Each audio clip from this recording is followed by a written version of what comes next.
Hello, നമുക്കിന്ന് basics of health മാർക്കറ്റിൻ്റെ economy unit 3 semester 2 unit 3 ആണ് നമ്മൾ കവർ ചെയ്യുന്നത്. നമുക്ക് ക്വസ്റ്റ്യൻസിലേക്ക് പോകാം.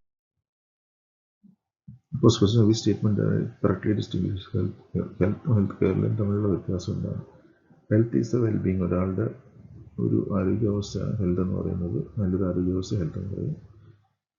ഹെൽത്ത് കെയർ എന്ന് വെച്ചാൽ സർവീസാണ്. നമ്മൾ ജനങ്ങളുടെ ആരോഗ്യം മെച്ചപ്പെടുത്താൻ വേണ്ടി കൊടുക്കുന്ന സർവീസിനെയാണ് ഹെൽത്ത് കെയർ എന്ന് പറയുന്നത്. ഹെൽത്ത് എന്ന് വെച്ചാൽ ആരോഗ്യം, മറ്റൊരു സർവീസുമാണ്.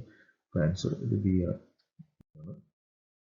Y health care is not left entire to market for health കെയറിന് എങ്ങനെ മാർക്കറ്റിൽ ഫ്രീ ആയിട്ട് നമുക്ക് മാർക്കറ്റിൻ്റെ ആ ഫോഴ്സസിന് വേണ്ടി ഫ്രീ ആയിട്ട് നമ്മൾ വിട്ടുകൊടുത്താൽ നമ്മൾ ഗവൺമെൻറ് കൺട്രോൾ ഇല്ലെങ്കിൽ അത്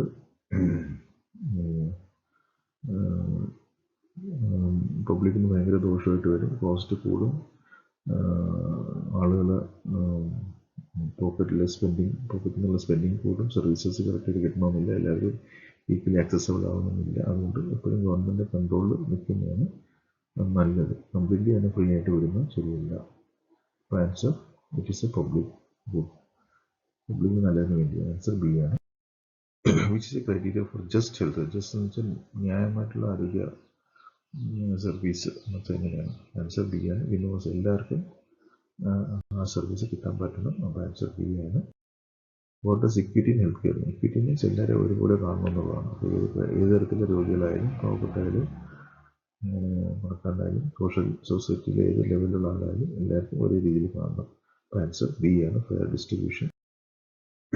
which group is consider vulnerable? പെട്ടെന്ന് അസുഖം വരാനും സാധ്യത ഗ്രൂപ്പ് ഏതാണ്? ആൻസർ ബി ആണ്, children and elderly.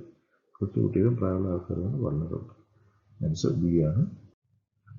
India's highest disease burdens. ഇന്ത്യയിൽ ഏറ്റവും കൂടുതൽ ആരോഗ്യ പ്രശ്നം ഉണ്ടാക്കുന്ന കാര്യം ഏതാണ്? അത് ഇൻഫെക്ഷൻസ് ആണ്. ഇൻഫെക്ഷ്യസ് ഡിസീസ് ആണ്, പകർച്ചവ്യാധികളാണ്. Answer B. China's health success is due to. China ഇപ്പോൾ നല്ല രീതിയിൽ ഹെൽത്ത് ഡെവലപ്പ് ആയതിൻ്റെ റീസൺ എന്താണ്? പബ്ലിക് പോളിസി ഫോക്കസ് ആണ്. ചൈനയുടെ സ്ട്രോങ് ആയിട്ടുള്ള പബ്ലിക് ഹെൽത്തിനുള്ള പോളിസിൻ്റെ കാരണം കൊണ്ടാണ് ചൈന നന്നായിട്ട് ഡെവലപ്പ് ആകാൻ പറ്റിയത്. Answer B. Which disease has been eradicated? ലോകത്തിന് ഏത് അസുഖത്തിന് കംപ്ലീറ്റ് നമ്മൾ തുടച്ചു മാറ്റിയത്? ആൻസർ ബി ആണ്, smallpox. Which disease is targeted for elimination? ഇനി അടുത്ത ഏത് അസുഖത്തിനാണ് നമ്മൾ കംപ്ലീറ്റ് തുടച്ചു മാറ്റാൻ പ്ലാൻ ചെയ്തിരിക്കുന്നത്? ആൻസർ ബി ആണ്, polio. Which is a communicable disease? ഒരാളുടെ അടുത്ത ആൾക്ക് സ്പ്രെഡ് ചെയ്യുന്ന അസുഖം ഏതാണ്? അപ്പോൾ ഇതിനകത്ത് ഓപ്ഷൻ ബി ആണ്, ട്യൂബർകുലോസിസ് ആണ്. Which is a non communicable disease? Spread ആവാത്ത, ഒരാളുടേക്ക് മറ്റൊരാളിലേക്ക് സ്പ്രെഡ് ആവാത്ത അസുഖം ഏതാണ്? അപ്പോൾ ഇതിനകത്ത് ആൻസർ സി ആണ്, diabetes. Which is a major maternal health issue? അമ്മമാർക്ക് വരാനുള്ള സാധ്യത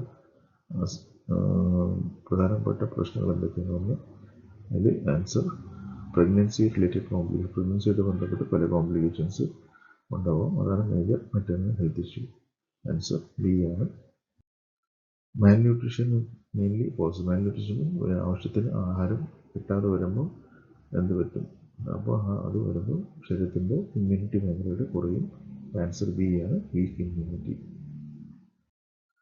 primary health care. Primary health care എന്ന് പറയുമ്പോൾ ഏറ്റവും അടിസ്ഥാനമായിട്ടുള്ള ഹെൽത്ത് സൗകര്യങ്ങളാണ്. അതിന് തുടക്കത്തിൽ ഒരാൾ പോകുന്നത് അവിടെയാണ് അസുഖം വരുന്നത്. അപ്പോൾ ആൻസർ ബി ആണ്, basic care. Secondary care means primary health കെയറിൽ നമുക്ക് ട്രീറ്റ്മെൻറ്റ് കിട്ടാനുള്ള പരിധിയുണ്ട്. അത് കഴിഞ്ഞിട്ട് അടുത്ത സ്റ്റെപ്പിൽ നിങ്ങൾ പോകുന്നത് അതിൻ്റെ നെക്സ്റ്റ് ലെവലാണ്. അത് ആൻസർ CHC ആണ്. അപ്പോൾ കമ്മ്യൂണിറ്റി ഹെൽത്ത് സെൻ്റർ ആണ്. അപ്പോൾ ആൻസർ ബി ആണ്. ടെർഷറി എന്ന് പറയുമ്പോൾ സ്പെഷ്യലൈസ്ഡ് കെയറിലാണ് പറയുന്നത്. സ്പെഷ്യലിസ്റ്റ് ഒക്കെ ഉള്ള സ്ഥലമാണ് ടെർഷറി ഹെൽത്ത് കെയർ എന്ന് പറയുന്നത്. അപ്പോൾ സ്പെഷ്യലൈസ്ഡ് ഹോസ്പിറ്റലാണ്. ആൻസർ സി ആണ്. ഔട്ട് ഓഫ് പോക്കറ്റ് എക്സ്പെൻഡിച്ചർ, നമ്മൾ കയ്യിൽ നിന്ന് പൈസ ചിലവാക്കി ആരോഗ്യം ഹോസ്പിറ്റലിൽ ചിലവാക്കുന്നതാണ് ഔട്ട് ഓഫ് പോക്കറ്റ് എന്ന് പറയുന്നത്. ഇൻഷുറൻസ് ഒന്നും ഇല്ലാത്ത ആൾക്കാർ ഔട്ട് ഓഫ് പോക്കറ്റ് എക്സ്പെൻഡിച്ചർ ചെയ്യും. പേഷ്യൻ്റ് ഡയറക്റ്റായിട്ട് പേയ്മെൻറ്റ് ചെയ്യും. ആൻസർ ബി ആണ്. Why is out of pocket harmful? എന്തുകൊണ്ടാണ് ഔട്ട് ഓഫ് പോക്കറ്റ് ദോഷമുള്ളത്? ആക്ച്വലി പൈസ ഇല്ലാത്ത ആൾക്കാരോ പാവപ്പെട്ടവർക്കോ അവർക്ക് താങ്ങാൻ പറ്റാത്ത രീതിയിലുള്ള ബില്ല് വരുമ്പോൾ അവരത് ബാധിക്കും. അതുകൊണ്ട് അത് പാവപ്പെട്ട ആൾക്കാർക്ക് അത് ദോഷം തന്നെയാണ്. Burdens poor. ആൻസർ ടി ആണ്.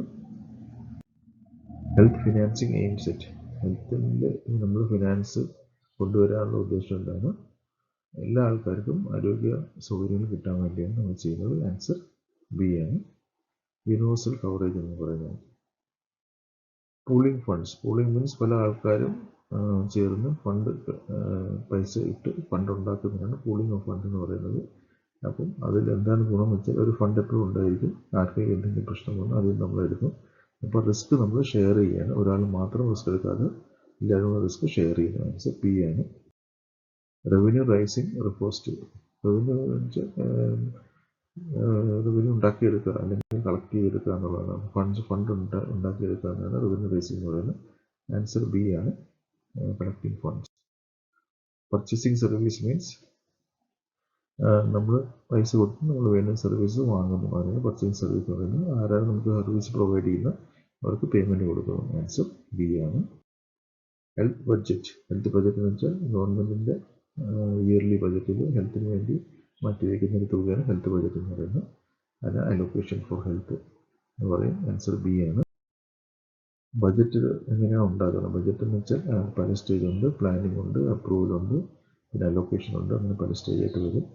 അപ്പം ഒരു വർഷത്തെ പ്ലാനിങ് കഴിഞ്ഞിട്ടായിരിക്കും ആ വർഷത്തെ ബഡ്ജറ്റ് പ്രിപ്പയർ ചെയ്ത് അലോക്കേറ്റ് ചെയ്യുന്നത്. അപ്പം പല സ്റ്റേജിൽ കൂടെ പോകും. അതിന് ആൻസർ ബി ആണ്, multiple stage. Line item budgeting എന്ന് വെച്ചാൽ എന്താണ്? ലൈൻ ഐറ്റം ബഡ്ജറ്റിംഗ് ഞാനത് ഡീറ്റെയിൽ ആയിട്ട് പറഞ്ഞുതരാം. ഇത് ആൻസർ ബി ആണ്, ഇൻപുട്സ് ആണ്. അപ്പം ഫോക്കസ് ചെയ്യുന്നത് ഇൻപുട്സിലാണ്. ഇപ്പോൾ ലൈൻ ഐറ്റം ബഡ്ജറ്റിംഗ് എന്ന് വെച്ചാൽ line wise system in which expenses are classified and presented in detail ഉണ്ട്, specific heading and funds are allocated each. അപ്പം നമ്മളൊരു സ്ഥാപനം നടത്തുമ്പോൾ നമുക്ക് പല രീതിയിലുള്ള ചിലവുകൾ വരും. ലൈക്ക് ഇപ്പോൾ ഹോസ്പിറ്റലാണെങ്കിൽ മെഡിസിൻസ് ചിലവ് വരും, സാലറി കൊടുക്കണം, അത് സാധനങ്ങൾ വാങ്ങണം, അങ്ങനെ പല രീതിയിലുള്ള ചിലവ് വരും. അപ്പോൾ ആ ചിലവുകൾ നമ്മൾ ഫിക്സ് ആയിട്ട് ഒരു ഹെഡിൽ നമ്മളൊരു എമൗണ്ട് അലോക്കേറ്റ് ചെയ്തിരിക്കുകയാണ്. ലൈക്ക് ഇപ്പം സാലറിക്ക് ഇത്ര രൂപ, മെഡിസിൻ ഇത്ര രൂപ, എക്യുപ്മെൻറ്റ് വാങ്ങാൻ ഇത്ര രൂപ, അങ്ങനെ നമ്മൾ ഫിക്സ് ചെയ്ത് വെച്ചിരിക്കുകയാണ്. അപ്പം അതിലെന്താണ് ഇത് മാനേജ് ചെയ്യാൻ വളരെ സിമ്പിളാണ്. നമുക്കൊരു എമൗണ്ട് ഫിക്സ് ചെയ്ത് അത് കൊടുക്കുന്നു, പിന്നെ അതിനകത്ത് വേറെ ഡിസ്കഷനോ സംസാരങ്ങളോ അതിനകത്തൊന്നും വരത്തില്ല. അപ്പം അവർ ഉള്ള അത് വെച്ച് തന്നെ അഡ്ജസ്റ്റ് ചെയ്ത് പോകും ആ രീതിയിൽ. അപ്പോൾ അതിനകത്തൊരു അഡ്ജസ്റ്റ്മെൻറ്റോ ഒരു ഗ്രോത്തോ അല്ലെങ്കിൽ ഒരു അതിനെ റൺ ചെയ്യാനൊക്കെ വളരെ സിമ്പിളായിട്ട് ഉള്ളൊരു കാര്യമാണ്. അപ്പോൾ സാധാരണ ഗവൺമെൻറ്റിലെ പബ്ലിക് സെക്ടറിലൊക്കെ അങ്ങനെയാണ് ചെയ്യുന്നത്, ഒരു ഫിക്സ് ചെയ്ത് എമൗണ്ടും കൊടുക്കുന്നു. പക്ഷേ അതിൽ ഡിസഡ്വാൻറ്റേജ് എന്ന് വെച്ചാൽ നമ്മൾ ഔട്ട്കമ്മിൽ നോക്കുന്നില്ല. നമ്മൾ എവിടെയാണ് ചില സമയത്ത് ചിലപ്പോൾ കൂടുതൽ എക്സ്പെൻസ് വരും, ചില സമയത്ത് കുറച്ച് ഫ്ലെക്സിബിൾ ആവണം. നമ്മുടെ റിസൾട്ട് നമ്മൾ നോക്കുന്നില്ല, ഗ്രോത്തിൽ നമ്മൾ ഫോക്കസ് ചെയ്യുന്നില്ല, എഫിഷ്യൻസിയിലെ പെർഫോമൻസിലൊന്നും നമ്മൾ ഫോക്കസ് ചെയ്യത്തില്ല. നമ്മൾ ജസ്റ്റ് ഒരു എമൗണ്ട് എടുക്കുന്നു, കൊടുക്കുന്നു, അത് ഏത് രീതിയിൽ അത് പോകുന്നുള്ളത് നമ്മൾ കൂടുതലൊന്നും അതിനെപ്പറ്റി ശ്രദ്ധിക്കുന്നില്ല. അപ്പം ചില സമയത്ത് ചില ഏരിയസിൽ കൂടുതൽ റിക്വയർമെൻറ്റ് വരും, ചില ഏരിയസിൽ കുറവ് വരും. അപ്പോൾ ആ ഫ്ലെക്സിബിലിറ്റി ഇല്ലാതെ ജസ്റ്റ് സിമ്പിളായിട്ട് ഒരു ഏരിയയ്ക്ക് വേണ്ടി അലോക്കേറ്റ് ചെയ്യുന്നതാണ് ലൈൻ ഐറ്റം ബഡ്ജറ്റിംഗ് എന്ന് പറയുന്നത്. സാധാരണ ഗവൺമെൻറ്റും പബ്ലിക് സെക്ടറിലൊക്കെയാണ് അതങ്ങനെ ചെയ്യുന്നത്. പക്ഷേ അത് അക്കൗണ്ടബിലിറ്റി, ഗ്രോത്ത്, എഫിഷ്യൻസി ഒക്കെ അതുകൊണ്ട് ഉണ്ടാകില്ല. അതാണ് ലൈൻ ഐറ്റം ബഡ്ജറ്റിംഗ് എന്ന് പറയുന്നത്. ഓക്കെ. പെർഫോമൻസ് ബഡ്ജറ്റിംഗ് വെച്ചാൽ നേരെ തിരിച്ചാണ്, റിസൾട്ട് നോക്കിയിട്ടാണ് നമ്മൾ അലോക്കേറ്റ് ചെയ്യുന്നത്. വെച്ചാൽ ഒരു ഏരിയയിൽ നമ്മൾ കൂടുതൽ പൈസ ഇൻവെസ്റ്റ് ചെയ്താൽ ആ പെട്ടെന്ന് റിസൾട്ട് കിട്ടുമെങ്കിൽ നമ്മൾ കൂടുതൽ പൈസ അവിടെ ഇൻവെസ്റ്റ് ചെയ്യും. അപ്പോൾ അതിന് പെർഫോമൻസ് ബഡ്ജറ്റിംഗ് എന്ന് പറയുന്നത്. അപ്പോൾ ഇതിൽ ആൻസർ ബി ആണ്, റിസൾട്ടാണ്. ഇന്ത്യ സ്പെൻസ് ഹൗ മച്ച്, ഇന്ത്യയിലെ GDP എത്ര ഭാഗമാണ് ഇന്ത്യ ആരോഗ്യത്തിന് തടയുന്നത്? ഇപ്പോൾ ആൻസർ ഇതിനകത്ത് ശരിക്കും 2 to 3% ആണ്. ഇത് രണ്ട് ആൻസർ കിടപ്പുണ്ട്. അപ്പോൾ ആൻസർ ഇതിനകത്ത് 3 ഇടാം. പക്ഷേ 3 ഇവർ പോകുന്നില്ല. നമ്മൾ ടാർഗറ്റ് 2 to 3 ആണ്. ഇപ്പം 2 താഴെ നിൽക്കുന്നത്, 1.9 നിൽക്കുന്നത്. പക്ഷേ നമുക്കൊരു 3 വരെയൊക്കെ പോകണമെന്നാണ് നമ്മുടെ പ്ലാൻ. അപ്പോൾ ഈ ആൻസർ നമുക്ക് 3. അപ്പോൾ സി ആണ്. Preventive care spending is, health prevention, അസുഖം വരാതെ നോക്കാൻ വേണ്ടി നമ്മൾ സ്പെൻഡ് ചെയ്യുന്നത് ഇന്ത്യയിൽ വളരെ കുറവാണ്. ആൻസർ സി ആണ്. ആക്ച്വലി അതിലാണ് കൂടുതൽ സ്പെൻഡ് ചെയ്യേണ്ടത്. Private sector mainly provides, private sector എല്ലാ സർവീസും കൊടുക്കുന്നുണ്ട്. ഇന്ത്യയിൽ ഏകദേശം 80% സർവീസും ഹെൽത്തിൽ പ്രൈവറ്റ് സെക്ടറാണ് ചെയ്യുന്നത്. ബാക്കി ഗവൺമെൻറ് സെക്ടർ 20% ഇൻവോൾവ് ആവുന്നുള്ളൂ. അപ്പോൾ എല്ലാ സർവീസും പ്രൈവറ്റ് സെക്ടർ കൊടുക്കുന്നുണ്ട്. ആൻസർ ഇ ആണ്. കമേഴ്ഷ്യലൈസേഷൻ മീൻസ് ഒരു കച്ചവടമായിട്ട് കൊണ്ടുപോകുന്ന ഒരു മാർക്കറ്റ് ആണെങ്കിൽ, ഒരു സർവീസ് ആണെങ്കിൽ നാച്ചുറലി കോസ്റ്റ് കൂടി വരും. അതിനകത്തൊരു ബിസിനസ് ആയിട്ട് നോക്കിക്കഴിഞ്ഞാൽ ആൾക്കാരെ പ്രോഫിറ്റ് ഉണ്ടാക്കാനേ നോക്കുകയുള്ളൂ. അപ്പോൾ അത് കോസ്റ്റ് വരും. റൂറൽ ഹെൽത്ത്, നമ്മളുടെ വില്ലേജസിലൊക്കെ നമുക്ക് എന്താണ് ഷോർട്ടേജ് വരുന്നത്? വില്ലേജിൽ ബേസിക്കലി ഇൻഫ്രാസ്ട്രക്ചറാണ് മെയിൻ പ്രശ്നം. കാരണം റോഡ്സ്, കറണ്ട്, വെള്ളം, ബിൽഡിംഗ് ഇതുപോലുള്ള സാധനങ്ങൾക്കാണ് പ്രശ്നം വരുന്നത്. അപ്പം ഇതിൻ്റെ ആൻസർ ബി ആണ്. ഇൻഫ്രാസ്ട്രക്ചർ ഇൻക്ലൂഡ്സ് റോഡ്സ്, വാട്ടർ, ഞാൻ നേരത്തെ പറഞ്ഞത് റോഡ്സ്, വാട്ടർ, ആൻസർ ഡി ആണ്. Tax issue in India. Tax issue ഇന്ത്യയിൽ പ്രശ്നം വെച്ചാൽ ലോ ഇൻഫോർമൽ ടാക്സ് എന്ന് വെച്ചാൽ ഒരുപാട് ആൾക്കാർ ചെറിയ ചെറിയ ജോലിയിൽ ഇൻവോൾവ് ആണ്, പക്ഷെ അവരുടെ സാലറിയോ ഒന്നും ബാങ്ക് വഴിയോ അല്ലെങ്കിൽ പ്രോപ്പറായിട്ട് അക്കൗണ്ട് വഴി വരുന്ന കാര്യങ്ങളല്ല. അപ്പോൾ ഡെയിലി ജോലി ചെയ്യുന്ന പൈസ ഉണ്ടാക്കുന്നു. അങ്ങനെ വരുമ്പോൾ അവർ ചിലപ്പോൾ ടാക്സ് ബ്രാക്കറ്റിൽ നിന്ന് പുറത്തേക്ക് നിൽക്കുന്ന ആൾക്കാരായിരിക്കും. അപ്പം ഇൻഫോർമലായിട്ടുള്ള ടാക്സ് നമുക്ക് കളക്ട് ചെയ്യാൻ കുറച്ച് പാടാണ്. അപ്പം ഇൻഫോർമൽ ടാക്സിൻ്റെ കളക്ഷൻ വളരെ കുറവാണ്. അല്ലെങ്കിൽ ഒരു ടാക്സ് ബെനിഫിറ്റ് ഉള്ളത് അവിടെ നിന്ന് കിട്ടുന്ന വരുമാനം കുറവായിരിക്കും. ഇപ്പോൾ ആൻസർ ബി ആണ്, low informal tax. Cost effective analysis compares. Cost effective means നമ്മളൊരു കാര്യത്തിന് വേണ്ടി പൈസ ചിലവാക്കുമ്പോൾ അതിന് എത്ര റിസൾട്ട് കിട്ടി എന്നുള്ള ഒരു സ്റ്റഡിയാണ് കോസ്റ്റ് എഫക്റ്റീവ് അനാലിസിസ്. അപ്പം കോസ്റ്റ് വേഴ്സസ് ഔട്ട്കം, റിസൾട്ട് എന്താണ് ഉണ്ടായത്, എത്ര പൈസ ചിലവാക്കി എത്ര റിസൾട്ട് ഉണ്ടായതാണ് ആൻസർ. അതിൻ്റെ ആൻസർ ബി ആണ്. Discount rate use. Discount rate ഞാൻ ഡീറ്റെയിൽ ആയിട്ട് പറഞ്ഞുതരാം. ഇപ്പം ഇതിനകത്ത് നമ്മൾ സാധാരണ 3% ആണ് എൻ്റെ ആൻസർ വരുന്നത്. അതെന്താണെന്ന് ഞാൻ പറഞ്ഞുതരാം. ഡിസ്കൗണ്ട് റേറ്റ് എന്ന് വെച്ചാൽ percentage use to convert future cost and benefits into present value. നമ്മളൊരു കാര്യത്തിലേക്ക് നമ്മൾ ഒരു പൈസ ചിലവാക്കുമ്പം ഭാവിയിൽ അതിൽ ചില ഗുണങ്ങളുണ്ടാവും. ആ ഗുണങ്ങളുടെ അളവെന്ന് പറയുന്നത് ഇപ്പോഴത്തെ വാല്യൂവിൽ നമ്മൾ ഇൻക്ലൂഡ് ചെയ്യും.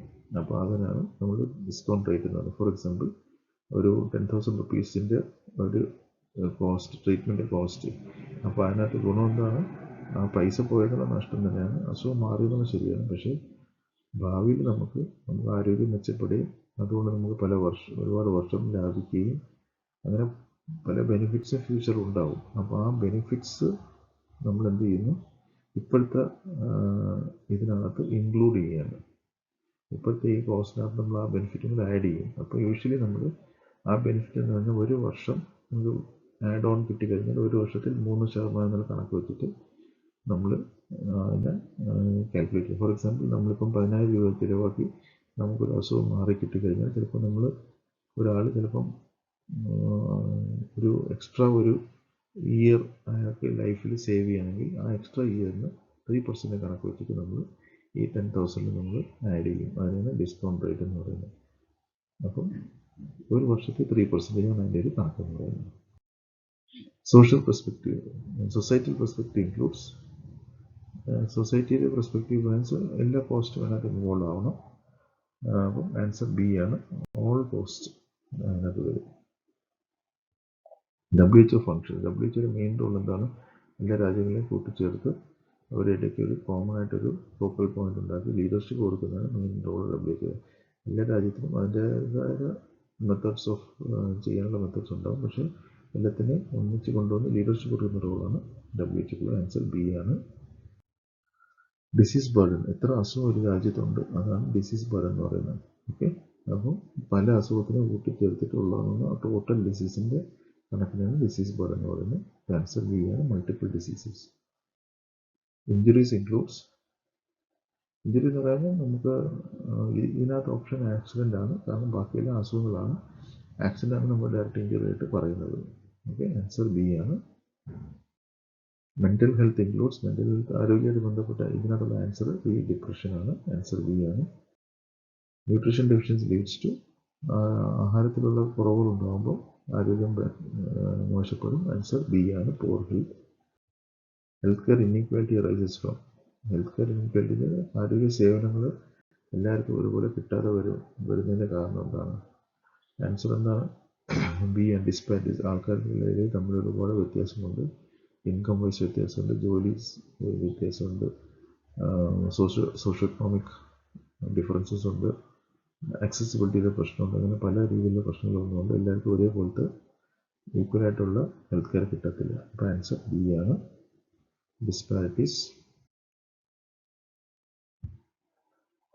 Public health spending is about. ഇന്ത്യയിൽ പബ്ലിക് ഹെൽത്ത് സ്പെൻഡിങ് നമ്മൾ നേരത്തെ പറഞ്ഞാൽ GDPയുടെ 3% താഴെ ഉള്ളൂ.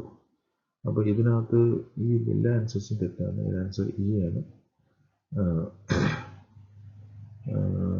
വന്നിരിക്കുന്ന ആൻസർ. കാരണം ഇത്രയും സ്പെൻഡിംഗ് ഒന്നും ഇന്ത്യയിലൊന്നും ഇല്ല. ഇത്രയും സ്പെൻഡിംഗ് ഉണ്ടെങ്കിൽ ആരോഗ്യ മേഖല ഒരുപാട് മെച്ചപ്പെട്ടു പോകാം.